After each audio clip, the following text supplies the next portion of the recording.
Umunya Eritrea Nahom Araya yegukanye agace ka gatandatu ka Tour du Rwanda 2025 ka Nyanza Canal Olympia kakiniwe ku ntera y'ibirometero 131 n'igice. Ibindi byaranze aka gace reka tubibaze Uwimana Olivier. N'umunsi wa karindwi wa Tour du Rwanda hagiye gukinwa agace ka gatandatu, agace kaza kuva Inyanza kerekeza i Kigali kuri Canal Olympia. Na agace kareshya n'intera y'ibirometero 131 ndetse na metero 500. Na agace kandi kagiye gutaha umuhanda Nyanza Bugesera. Na agace abanyarwanda bifuza kuza gutwara kubera ko ahandi hose basorezaga haratambikaga, ariko uyu munsi baraza gusoreza ahazamuka.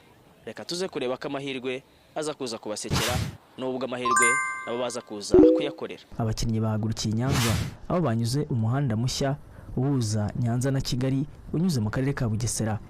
Abaturage bavuga ko ari ibyishimo kubona igare rinyura muri uyu muhanda mushya bahawe n'umukuru w'igihugu cy'u Rwanda. Banyita Munyantwari Jean Claude, tukaba dushimishijwe no kuba twarakorewe umuhanda nagiye gishe tukaba tugiye kureba Tour du Rwanda. Banyita Ngishiti Emmanuel, nkaba ntuye hano mu kagari kagati, nkaba naje kureba Tour du Rwanda nishimye. Urabona ko twese twaje twabukereye, bana nubwa mbere tugiye kwibona muri no muhanda wacu. Tugiye kureba abasore b'abanyarwanda nibura natwe turebe ko baza gusunika nk'uno munsi tukumva ko batwara n'agace na kamwe byadushimisha. Nitwa Mbarushimana Odeta. Munsi naje kureba amagare y'u Rwanda.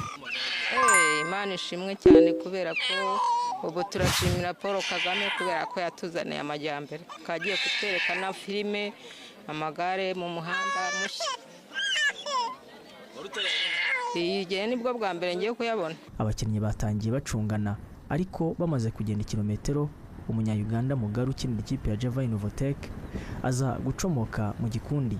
Nyuma yaho gato abakinnyi batandatu nabo bacomotse basanga Mugaru mu birometero 5 bya nyuma. Mugisha Moyize yagerageje gusiga bagenzi be amara akanya gato ayoboye isiganwa wenyine, ariko ku kilometero cya nyuma umunya Eritrea Araya aza kuza kumucaho ndetse ahita yegukana agace k'uyu munsi. 500 zonyine rero nizo biciyemo. Reka turebe Mugisha Moyize abari imbere, baraje reka turebe uri imbere ninde, bamwita Araya Nahom, umunya Eritrea Araya Nahom Araya w'ikipe ya Eritrea yegukanye aka gace akoresheje amasaha 3 iminota 9 n'amasegonda 23. Yaje kandi akurikiwe na Milan wa Roto Destiny arusha amasegonda 10. Enoch Murebrahan aza nawe kandi ari kumwe na Milan, bose banganya ibihe, mu gihe Fabien Dube yaje ku mwanya wa 4 arushwa amasegonda 18 na Nahom Araya. Mugisha Moyize wari witezweho kuza gutwara aka gace yarushijwe amasegonda 22 na Nahom Araya. Uyu ni Masengesho Venker wa Team Rwanda na Niyonkuru Samuel ukinira ikipe ya Mani. Baravuga ko batari bakura amaso ku gushaka uburyo batsinda agace byibuze kamwe ka Tour du Rwanda y'uyu mwaka, ariko kanyuma kazakinwa ku munsi w'ejo. Stage y'uyu munsi ntabwo yarigoye cyane kubera ko finish yari yahantu hazamuka, kandi twari twizeye ko tuzamuka, twari tuzi ko turi buyitsinde, ariko bije kurangira nyuma badufatiye mu murongo. Urebye nta cyabuze usibye ko yanagiye kare, yakoresheje imbaraga nyinshi kugira agwanirize kugerayo mbere, ariko birangira byanze, baza kumukontororera ahantu mu gitambi cya twanyuze. Urebye yaba ari ahantu hazamuka gusa yari kugerayo. Turayibizeza ko icyambere nuko turi bazima, kandi uri muzima nta kitashoboka. Etape y'uyu munsi yari etape igoye, yari etape itambika, ariko nanone yari amahirwe kuri twebwe nk'abanyarwanda kuba twatsinda na etape, kubera yuko yari bwasoreze ahantu hazamuka, kandi nk'abanyarwanda tuzi ko tuzamuka. Twagerageje kuza dushyiramo ibihe byinshi kuko twagiye bureka turi abantu benshi, tugeze mu mirometero 2 porotira dufata. Nta bundi buryo twari dufite, gusa twagerageje ko bishoboka twose kugira ko twatsinda etape. Na ekipe yanjye ako nyine yarangiye na etape dutwaye, ariko biracyashoboka.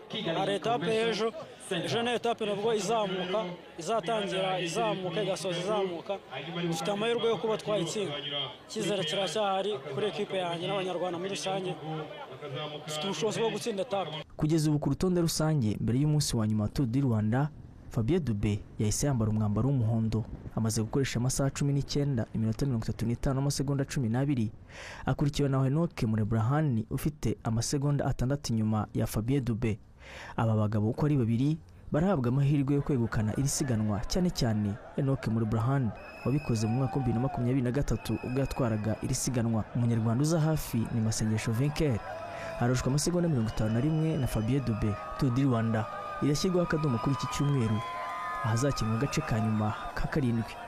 Bazaguruka kuri Convention Center, bazenguruka ibice bitandukanye by'umujyi wa Kigali, ndetse bagaruke kuri Convention Center basoza irushanwa.